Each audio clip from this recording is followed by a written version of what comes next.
Hello student, आज हम पढ़ रहे हैं क्लास 7th में सोशल साइंस सब्जेक्ट में पाठ 11 जिसका नाम है दिल्ली सल्तनत। इसमें क्या है, हमें दिल्ली सल्तनत के बारे में जानकारी प्राप्त होगी।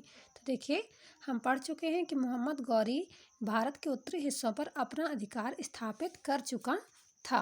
वह स्वयं गौर मध्य एशिया, गौर का मतलब क्या था, उस टाइम पे मध्य एशिया की रियासत में रहता था तथा अपने विजित प्रदेशों पर शासन चलाने के लिए अपने गुलाम अधिकारियों को नियुक्त करता था। ये जो मोहम्मद गौरी था वो क्या करता था, अपने मध्य एशिया की रियासत में रहता था और जो इसके जीते हुए प्रदेश रहते थे ये वहाँ अपने गुलाम जो इनके गुलामी अधिकारी होते थे उनको वहाँ नियुक्त कर देता था। उन दिनों मध्य एशिया में प्रथा थी कि युवकों को खरीदकर उन्हें युद्ध का प्रशिक्षण देकर सुल्तान को बेच दिया जाता। उन दिनों क्या था, जो मध्य एशिया में था उस टाइम पे वहाँ की प्रथा थी कि मनुष्यों को खरीद कर, है ना, लोगों को खरीदकर उन्हें युद्ध का प्रशिक्षण देकर सुल्तान को बेच दिया जाता था। ये सुल्तान के गुलाम कहलाते थे। पश्चिमोत्तर भारत के विजित प्रदेशों का गवर्नर ऐसा ही एक गुलाम कुतुबुद्दीन ऐबक था, है ना। ये जो कुतुबुद्दीन ऐबक थे क्या था, एक गुलाम था, है ना। गौरी की मृत्यु के पश्चात ऐबक ने एक स्वतंत्र राज्य की स्थापना की जिसकी राजधानी लाहौर थी। उसे स्वतंत्र शासक के रूप में सन 1208 ईस्वी में मान्यता मिली। यही से दिल्ली सल्तनत का शासन प्रारंभ होता है। ये कहाँ से प्रारंभ होता है, मोहम्मद गौरी की मृत्यु के पश्चात जब ऐबक ने क्या किया, कुतुबुद्दीन ऐबक ने एक स्वतंत्र राज्य की स्थापना की और उसे जब सन 1208 ईस्वी में मान्यता मिली एक स्वतंत्र शासक के रूप में, तब वहाँ से क्या चालू होती है, हमारी दिल्ली सल्तनत। ठीक है, यहाँ से दिल्ली सल्तनत शासन का प्रारंभ होता है। अब आगे देखिए गुलाम वंश। तो गुलाम वंश देखिए कहाँ से कहाँ तक चला है, 1206 ईस्वी से 1290 ईस्वी तक चला है। कुतुबुद्दीन ऐबक था गुलाम वंश का शासक। ठीक है, तो ये कहाँ के थे, ये कब से कब कितने टाइम तक चला है, 1206 से 1210 ईस्वी तक। तो कुतुबुद्दीन ऐबक गुलाम वंश का संस्थापक था। मोहम्मद गौरी के प्रतिनिधि के रूप में उसने झांसी, अजमेर, दिल्ली, मेरठ, बुलंदशहर, कन्नौज, अलीगढ़, रणथंभौर, गुजरात पर विजय प्राप्त की थी। सुल्तान के रूप में उसने गजनी के शासक एलदोज के साथ कूटनीतिक प्रयासों से अपने राज्य की रक्षा की। सिंध और मुल्तान के शासक कुबैचा की बढ़ती हुई शक्ति का दमन किया। बंगाल और बिहार के शासक को अपनी अधीनता स्वीकार करने के लिए विवश किया। कुतुबुद्दीन ऐबक को भवन निर्माण में रुचि थी। जो कुतुबुद्दीन ऐबक थे, इनको काय में रुचि थी, भवन निर्माण करने में। उसने दिल्ली में कुतुब मीनार, कुब्बत उल इस्लाम मस्जिद तथा अजमेर में 2.5 दिन का झोपड़ा का निर्माण कराया। ऐबक को लाख बख्श के नाम से भी जाना जाता है।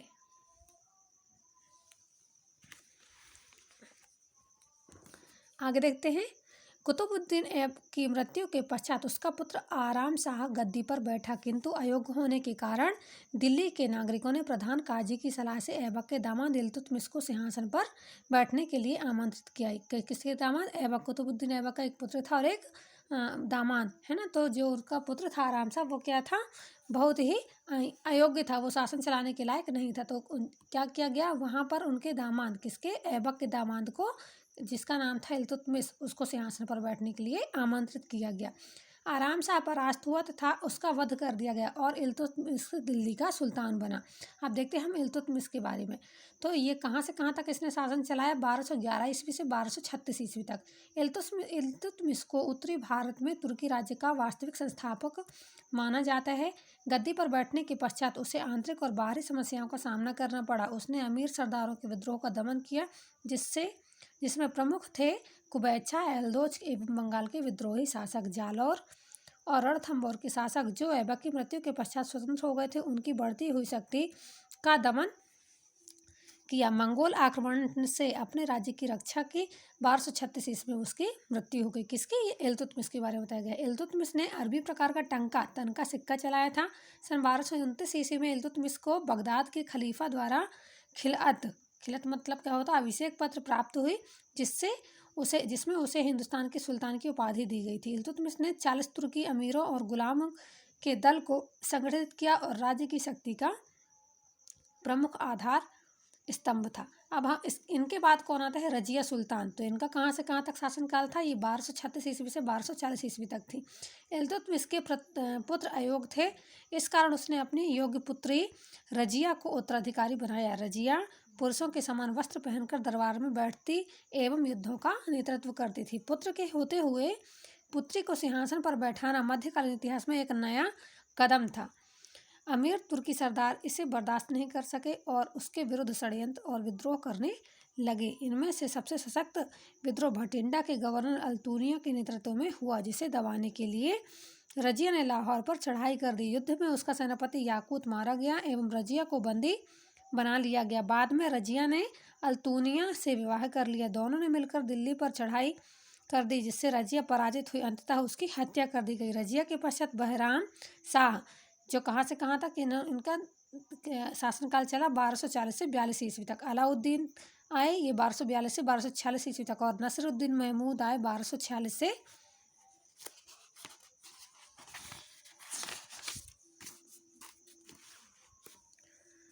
65 ईस्वी तक सुल्तान बने, किंतु वे सभी क्या थे? अयोग्य थे।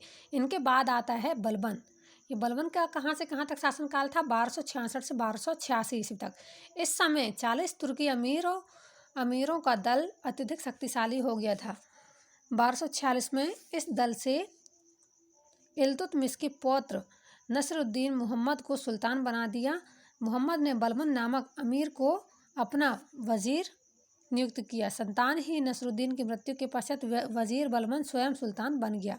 बलबन ने 20 वर्ष तक नायाब ए मुमलिकात, इसका ये जो एक पद होता है, उस टाइम पे ये पद किस नाम से जाना था? नायाब ए मुमलिकात, जो जिसे आज के टाइम पे हम क्या बोलते हैं? प्रधानमंत्री, है ना। तो उस टाइम पे क्या बोला जाता था इनको? नायाब ए मुमलिकात पद पर रहकर तथा 20 वर्ष सुल्तान के रूप में निरंकुश शासन किया। बलबन ने सुल्तान बनते ही तुर्की अमीरों की शक्ति को नष्ट कर दिया, क्योंकि वह सम्राट की निरंकुश शक्ति और प्रतिष्ठा में विश्वास रखता था। उसने स्वयं को धरती पर ईश्वर का प्रतिनिधि घोषित किया और लोगों को सजदा, घुटने पर बैठकर सिर को भूमि तक झुकाना करने के लिए कहा। बलबन ने अनेक विद्रोहों का दमन भीषण नरसंहार और क्रूरता से किया। विद्रोहियों के अति अमानुषिक कठोर नीति के कारण उसे लौह और रक्त की नीति का सुल्तान कहा जाता था। किसको? बलबन को एक और नया नाम दिया गया था, लौह और रक्त की नीति का सुल्तान। बलबन ने अनेक विद्रोहों का दमन, आगे देखिए, बलबन न्यायप्रिय शासक था एवं गुलामों के साथ अमानवीय व्यवहार करने वालों को कड़ी सजा देने का पक्षपाती था। उसने शक्तिशाली सेना एवं गुप्तचर विभाग का गठन किया, पुराने दुर्गों की मरम्मत करवाई तथा नए दुर्गों का निर्माण करवाया। दिल्ली के आसपास के जंगलों को काटकर चौकियों का निर्माण करवाया। इस प्रकार उसने मंगोल और मेवातियों के आक्रमण से दिल्ली की रक्षा की और अपने साम्राज्य को विभिन्न आपदाओं से सुरक्षित रखा। फिर इसके बाद कौन सा वंश आता है? खिलजी वंश। यहाँ तक कौन सा वंश चल रहा था? हमारा गुलाम वंश, है ना। अब आता है खिलजी वंश। तो खिलजी वंश में सबसे पहले कौन आता है?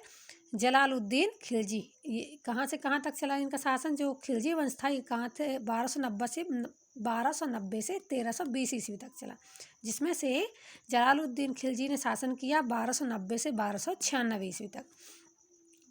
तो देखिए, जलालुद्दीन खिलजी वंश का संस्थापक था। दिल्ली के सरदारों ने 1290 ईस्वी में गुलाम वंश के सुल्तान कैकूबाद की हत्या कर उसे सुल्तान बनाया। जिस समय वह गद्दी पर बैठा उसकी आयु 70 वर्ष की थी एवं वह साहसपूर्ण कार्य करने में अक्षम था। जलालुद्दीन का भतीजा अलाउद्दीन अवध का सूबेदार था। उसने देवगिरी पर आक्रमण किया, उसे जीता तथा अपार धन दौलत लेकर लौटा। अत्यधिक महत्वाकांक्षी होने के कारण उसने अपने चाचा एवं ससुर जलालुद्दीन का वध किया और स्वयं गद्दी पर बैठ गया। कौन था ये? क्या नाम था इसका भैया? अलाउद्दीन। ठीक है। अब देखिए, अलाउद्दीन खिलजी कहाँ से कहाँ तक शासन चलाया इसने? 1296 से 1316 ईस्वी तक। अलाउद्दीन साम्राज्य विस्तार की नीति में विश्वास रखता था। वह विश्व विजेता बनना चाहता था तथा अपने को दूसरा सिकंदर ए सानी कहता था। उसने गुजरात, राजस्थान, उज्जैन, चंदेरी एवं मांडव पर विजय प्राप्त की। उत्तर भारत में विजय प्राप्त करने के बाद मालिक काफूर के नेतृत्व में दक्षिण भारत के देवगिरी, वारंगल, द्वार समुद्र के राजाओं को पराजित किया। मंगोलों ने कई बार आक्रमण किए जिन्हें वह रोकता रहा। सैनिक सुधार, इसने क्या किया, बहुत सारे सैनिकों का सुधार किया। तो अलाउद्दीन की विजय का श्रेय उसकी सुसंगठित सेना को दिया जाता है। सैनिकों की नियुक्ति उनकी योग्यता के आधार पर की जाती थी। सैनिकों के रूप, रंग, कद, काठी का पूर्ण विवरण रखा जाता था। ये देखिए अलाउद्दीन खिलजी का साम्राज्य इसमें बताया गया है ना। ये मैप के द्वारा हमें बता रहे हैं यहाँ इसमें इस टाइम पर किसका राज था यहाँ, अलाउद्दीन खिलजी का।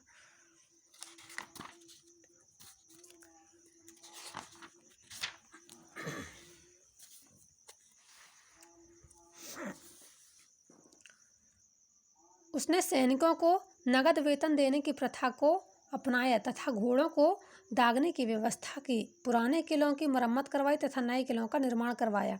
बाजार नियंत्रण, अलाउद्दीन ने मंगोल आक्रमण से राज्य की सुरक्षा तथा साम्राज्य विस्तार के लिए बड़ी सेना रखना आवश्यक समझा। इसके लिए अत्यधिक धन की आवश्यकता थी, अतः उसने बाजार नियंत्रण लागू किया। कुशल तथा ईमानदार कर्मचारियों की नियुक्ति की जो व्यापारियों पर नियंत्रण रखते थे। वस्तुओं की कीमतें निश्चित कर दी गई। दुकानदारों द्वारा बाजारों के नियमों का पालन न करने पर कठोर दंड दिया जाता था।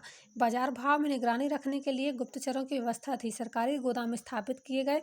अकाल पड़ने पर गोदामों में खाद्यान्नों की पूर्ति की जाती थी। राजस्व नीति, फिर अलाउद्दीन ने क्या किया, राजस्व नीति पर भी ध्यान दिया। उसने भूमि के माप के आधार पर लगान का निर्धारण किया। उपज का आधा हिस्सा भूमि राजस्व के रूप में तय किया। इसके अतिरिक्त चारागाह कर, आयात निर्यात, जजिया, खम्स, जकात आदि कर में वृद्धि की। 1316 ईस्वी में अलाउद्दीन की मृत्यु हो गई। 1320 ईस्वी में गयासुद्दीन तुगलक ने खिलजी वंश के अंतिम शासक नसरुद्दीन खुसरो शाह की हत्या करके स्वयं को सुल्तान घोषित कर दिया। अब यहाँ से आता है तुगलक वंश।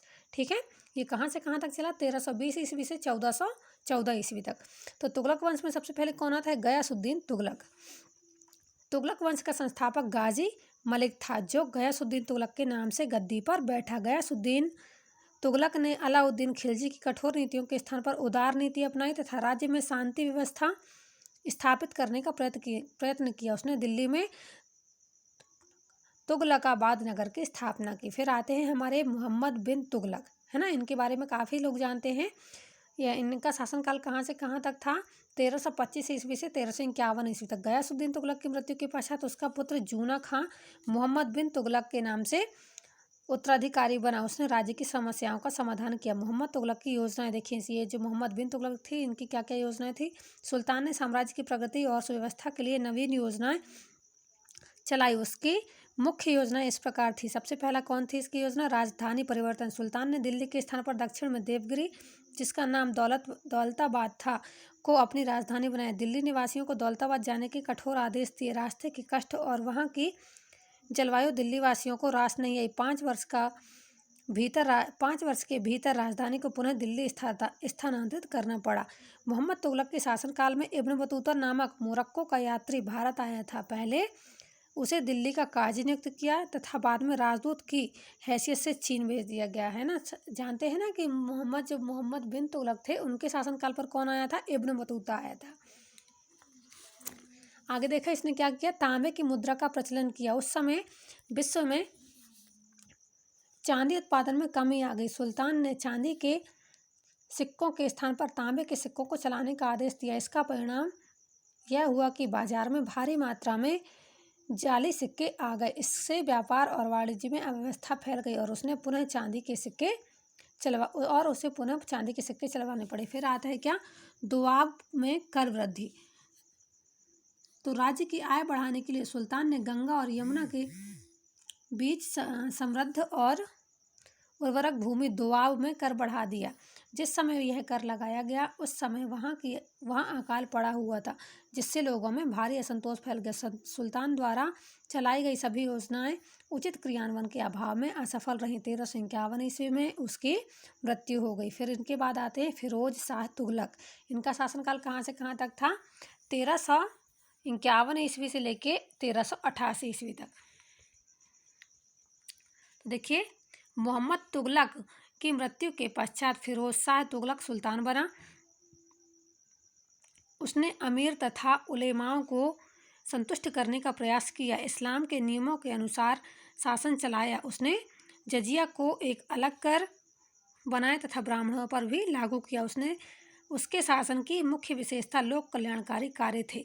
उसने हिसार, फिरोजाबाद, जौनपुर, फिरोजपुर आदि नए नगर बसाए। सराय, जलाशय, अस्पताल, बगीचा तथा पुलों का निर्माण करवाया। दीवान ए खैरात विभाग की स्थापना की, जो विधवाओं और अनाथों की सहायता करता था। फिरोज शाह की मृत्यु के पश्चात उसके उत्तराधिकारी अयोग्य होने के कारण सल्तनत सिमटकर स्थानीय सूबों जैसी रह गई। इस वंश का अंतिम शासक नसरुद्दीन था।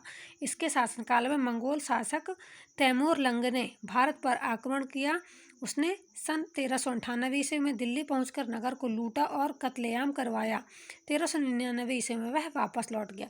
इसके बाद आता है हमारा सैयद वंश, जो कहाँ से कहाँ तक चला, 1414 ईस्वी से 1451 ईस्वी। तुगलक वंश के अंतिम सुल्तान की मृत्यु के पश्चात खिज़्र खां, जिसे तैमूर लंग ने गवर्नर नियुक्त किया था, उसने दिल्ली पर अधिकार कर सैयद वंश की नींव रखी।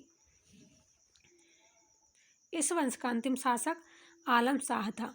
1451 में दिल्ली के अमीर ने पंजाब के अफगान शासक बहलोल लोदी को आमंत्रित कर सिंहासन पर बैठा दिया। फिर आता है लोदी वंश। ये कहाँ से कहाँ तक चला, देखिए, ये चला 1451 से 1526 ईस्वी तक। तो बहलोल लोदी का कहाँ तक शासनकाल था, 1451 से 1489 तक। बहलोल लोदी ने साम्राज्य को संगठित करने का प्रयत्न किया। बहलोल लोदी के पश्चात उसका पुत्र सिकंदर लोदी, ये 1489 से 1517 तक था, इसका शासनकाल, सुल्तान बना। उसने अपनी राजधानी दिल्ली को हटाकर आगरा को बनाया। सिकंदर लोदी ने प्रजा की भलाई और राज्य को शक्तिशाली बनाने का प्रयत्न किया।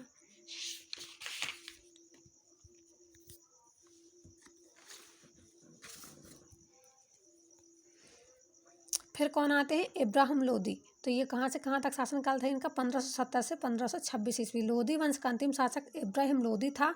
अफगान सरदारों ने अंतिम लोदी सुल्तान का बड़ा विरोध किया और काबुल के शासक बाबर को भारत पर आक्रमण करने के लिए बुलाया। 1526 ईस्वी में पानीपत के प्रथम युद्ध में बाबर ने इब्राहिम लोदी को पराजित किया। इब्राहिम लोदी युद्ध में मारा गया। इस प्रकार दिल्ली सल्तनत का अंत हुआ। सल्तनत के पतन के पश्चात नए नए छोटे राज्यों का उदय हुआ। बंगाल, गुजरात, मालवा, मेवाड़, मारवाड़, जौनपुर, विजयनगर, कश्मीर, बहमनी आदि। इनमें से विजयनगर तथा बहमनी राज्यों का इतिहास में महत्वपूर्ण स्थान है। बहमनी राज्य देखिए, तो बहमनी राज्य की स्थापना सन 1347 ईस्वी में अलाउद्दीन बहमन शाह ने की थी। बहमनी राज्य के अंतर्गत कृष्णा नदी तक का संपूर्ण उत्तरी दक्कन आता था। इस वंश का महान शासक फिरोज शाह था। 15वीं शताब्दी के मध्य में बहमनी राज्य 5 भागों में विभक्त हो गया था: बीदर, बेरार, अहमदनगर, गोलकुंडा और बीजापुर। फिर देखिए विजयनगर आता है। विजयनगर साम्राज्य की स्थापना 1336 ईस्वी में हरिहर और बुक्का नाम के 2 भाइयों ने की थी। विजयनगर साम्राज्य कृष्णा नदी के दक्षिण तट तक फैला था और विजयनगर कर्नाटक की हम्पी उसकी राजधानी थी। इस राज्य के प्रमुख शासक देवराय प्रथम, देवराय द्वितीय तथा कृष्णदेव राय थे। विजयनगर और बहमनी शासकों में रायचूर दोआब को लेकर संघर्ष होते रहे। इस समय में कई विदेशी यात्री भारत आए, जिसमें इटली के निकोलो कॉन्टी, ईरानी राजदूत अब्दुल रज्जाक, पुर्तगाल के डोमिगो के नाम उल्लेखनीय हैं। इन यात्रियों ने अपने यात्रा वर्णन में विजयनगर के वैभव और विस्तार के संबंध में प्रकाश डाला है। तो देखिए दिल्ली सल्तनत के पतन के क्या कारण थे। अब आगे हम देखते हैं दिल्ली सल्तनत के पतन के कारण। सबसे पहले क्या था, शासन व्यवस्था की दुर्बलता। दिल्ली सल्तनत में योग्य शासकों का अभाव था। उन्होंने मजबूत शासन प्रणाली कायम करने की कोशिश नहीं की। उनका शासन सैनिक शक्ति तथा लूटमार पर टिका हुआ था। प्रांतीय शासकों पर केंद्रीय सरकार का नियंत्रण मजबूत नहीं था। दूसरा पॉइंट है हमारा उत्तराधिकारी के निश्चित नियम का अभाव। एक सुल्तान की मृत्यु के पश्चात गद्दी के लिए झगड़ा शुरू हो जाता था, जो व्यक्ति अधिक शक्तिशाली होता था वह सुल्तान बन जाता था। फिर तीसरा पॉइंट आता है आपसी फूट। मुसलमानों में धार्मिक एकता तो थी, किंतु वे विभिन्न नस्लों, धर्मों, जातियों और कबीलों के थे, इसलिए इनमें आपस में प्रतिस्पर्धा रहती थी। फिर आता है हमारा फोर्थ पॉइंट, हिंदुओं के साथ अत्याचार व स्थानीय शासकों का विरोध। दिल्ली सल्तनत के अधिकांश शासकों ने धार्मिक असहिष्णुता की नीति का अनुसरण किया। स्थानीय शासक इनको सहन न कर सके और वे सुल्तानों के विरुद्ध लगातार विद्रोह करते रहे। फिर आता है मोहम्मद तुगलक की भूल है। मोहम्मद तुगलक की योजनाओं की सफलता ने साम्राज्य को कमजोर कर दिया, जनता में असंतोष फैल गया। और लास्ट पॉइंट आते हैं हमारे पास तैमूर का आक्रमण। तैमूर आक्रमण से दिल्ली को धक्का लगा, उसने चारों ओर लूट पाट कत्लेआम मचा दिए, सल्तनत की सैनिक व आर्थिक व्यवस्था बिगड़ गई। तो ठीक है बच्चों, यहाँ हमारे पाठ समाप्त होता है। आप इसको पढ़िए और समझिए। इसके अगले वीडियो में हम बनाते हैं अभ्यास प्रश्न। धन्यवाद।